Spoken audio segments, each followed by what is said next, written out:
Menteri Keuangan Sri Mulyani resmi membebaskan pajak barang impor yang digunakan untuk keperluan COVID-19.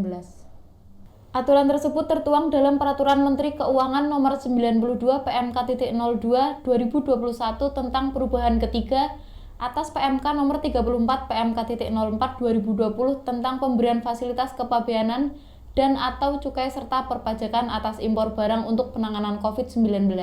Dalam peraturan-aturan ini, impor barang untuk keperluan penanganan pandemi COVID-19 diberikan fasilitas kepabeanan dan atau cukai serta perpajakan berupa pembebasan bea masuk dan cukai, tidak dipungut pajak pertambahan nilai atau pajak lainnya.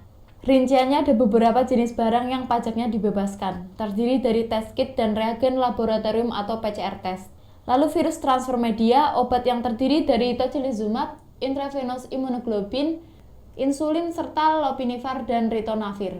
Kemudian peralatan medis dan kemasan oksigen yang terdiri dari oksigen, isotang, pressure regulator, humidifier, termometer, oksigen konsentrator, ventilator, thermal imaging hingga swab.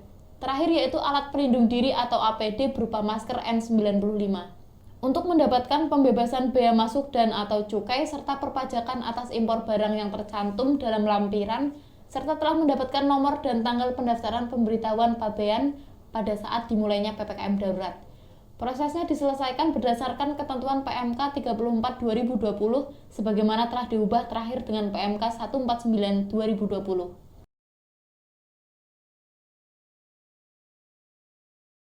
Juru bicara Satgas Penanganan COVID-19 Wiku Adhisa Smito menuturkan, jika pandemi ini masih belum terkendali, maka tidak menutup kemungkinan akan adanya perpanjangan kebijakan guna menekan penyebaran virus corona.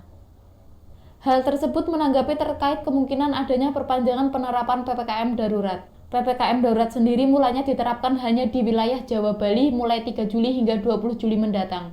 Namun kini penerapannya sudah mulai diperluas ke luar Jawa Bali. Adapun kasus baru COVID-19 selama pelaksanaan PPKM darurat terjadi tren yang meningkat. Data dari Satgas Penanganan COVID-19 hingga Selasa 13 Juli 2021 pukul 12.00 waktu Indonesia Barat menunjukkan ada penambahan 47.899 kasus. Angka tersebut naik dibandingkan hari sebelumnya, di mana terdapat penambahan kasus mencapai 40.427 kasus baru.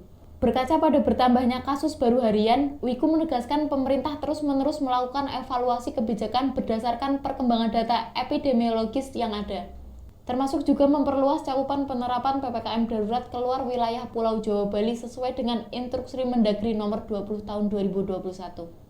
Terkait dengan target-target kebijakan seperti jumlah testing, tracking maupun vaksinasi, pemerintah pusat telah menginstruksikan masing-masing kepala daerah untuk melakukan PPKM darurat maupun PPKM diperketat yang berjalan selaras dengan pengendalian di hulu yaitu PPKM mikro.